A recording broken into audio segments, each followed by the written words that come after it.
Yeah, me too. I was a big snail girl growing up, which if you don't know what that looks like, imagine a horse girl with even less friends. I had 6 pet snails from my driveway that I kept in a jar. They were all named after High School Musical characters. I couldn't actually tell them apart, so technically they were all named Troy. And one day I came home and found a pile of eggs at the bottom of my snail jar, and I was so excited to be a snail grandmother, a snana. To welcome Snail Generation High School Musical, the series. But then tragedy struck. Oh no. Yeah, I came home from school one day and my snail jar was gone. So I asked my dad, do you know what happened to my snails?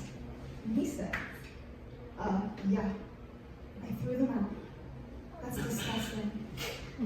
The Youmans household is no place for a gastropod.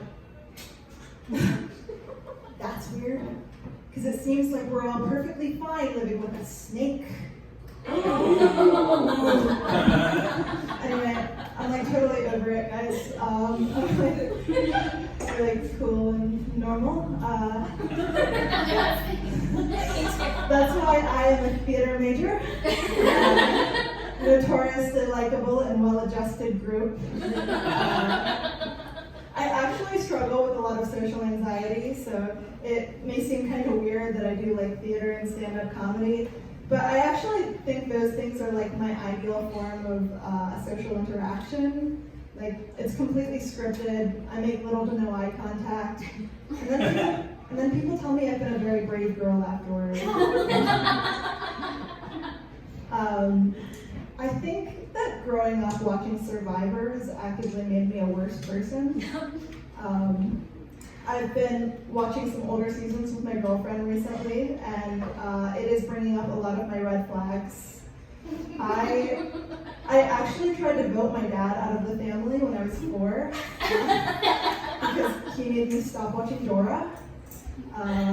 And you know, a lot of people worry that they're the reason for their parents' divorce. I wear it like a badge of honor. My parents sat me down for the "it's not your fault" conversation, and I was like, au contraire. A good puppeteer never shows her strings. I've also been watching a lot of Sailor Moon recently, which is really fun. I really like that show. I think my favorite part is that most of the villains are like sexy versions of household objects. I think that's really cool. I think they would make really good Halloween costumes, because then inevitably someone would be like, ugh, women just use Halloween to show off their body. Look at that girl, she's literally just a sexy vacuum cleaner.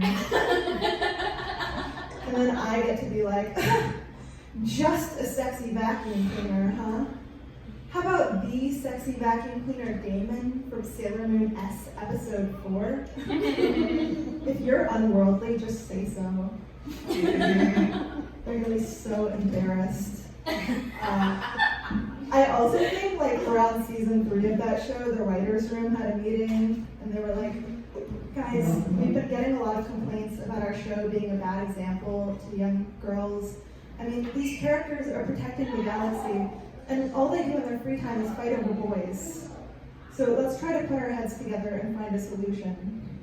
And then some intern was like, what if they're all bisexual? And then that's exactly what they did. And I think it's a really clever solution, because now they still like exclusively fight over romantic partners, but like some of them are girls. And you know, I think it's really good that they're teaching kids these important lessons, like you don't have to be straight to be a bad friend.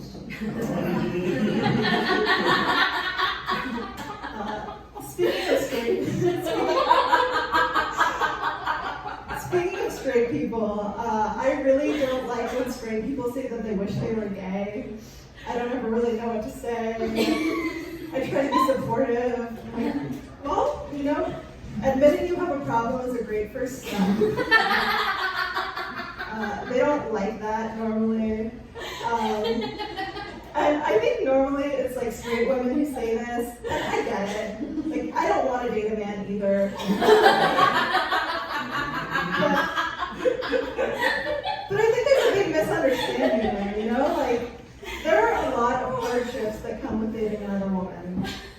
Like, my girlfriend and I are long distance right now, and it's really hard for us to plan visits because neither of us are allowed to leave our kitchen.